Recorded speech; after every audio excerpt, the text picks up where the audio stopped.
చిత్తూరు జిల్లా కుప్పంలో ఆర్టీసీ ఉద్యోగులు ప్రభుత్వ విశ్రాంత ఉద్యోగులు తమకు ప్రభుత్వం నుండి అందాల్సిన బకాయిలను వెంటనే చెల్లించాలని డిమాండ్ చేస్తూ కుప్పం పట్టణంలోని తహసీల్దార్ కార్యాలయం ఎదుట ధర్నా చేపట్టారు. ఈ సందర్భంగా వారు మాట్లాడుతూ విశ్రాంత ఉద్యోగులుగా ఉన్న వారికి ప్రభుత్వం ప్రతి నెల 1వ తారీఖున పెన్షన్ అందించేలా చర్యలు తీసుకోవాలని, అలాగే పీఆర్సీ బకాయి సొమ్మును చెల్లించడంతో పాటు పెండింగ్ లో ఉన్న డిఏలను వెంటనే చెల్లించాలని డిమాండ్ చేశారు. అనంతరం ఆర్టీసీ ఉద్యోగులు మాట్లాడుతూ తాము కోరుతున్న న్యాయమైన కోరికలను వెంటనే ప్రభుత్వం నెరవేర్చాలని డిమాండ్ చేస్తున్నారు.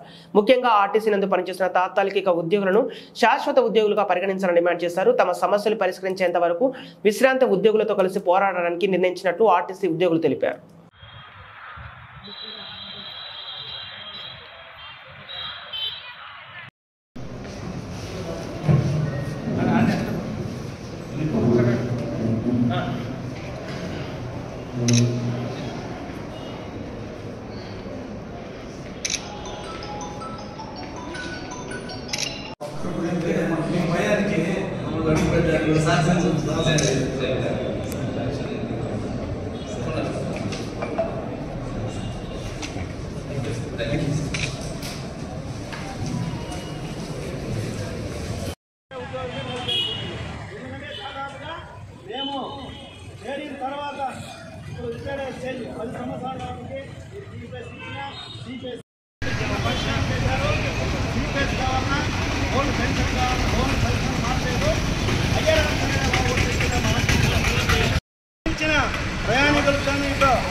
ప్రయాణికులతో ఏ ఒక్కరితో చాలా ఇబ్బంది కలుగుతుంది కాబట్టి అప్పటికప్పుడే పిలిపించి ఈ సమస్యలు ఏమన్నా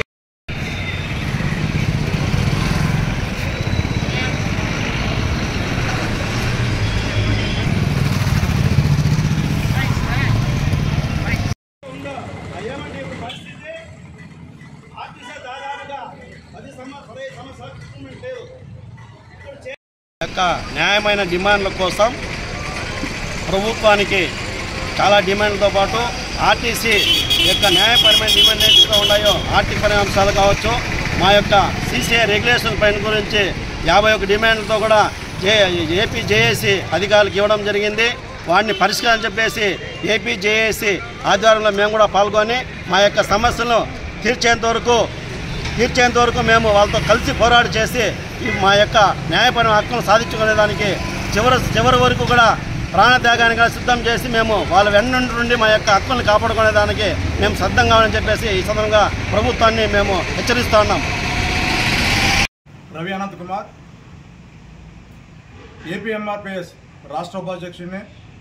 మరి ఈరోజు రాష్ట్ర అధ్యక్షులైనటువంటి దండు వీరయ్య మాది గారి పిలుపు మేరకు ఈరోజు పాయకరావుపేట రావడం జరిగింది.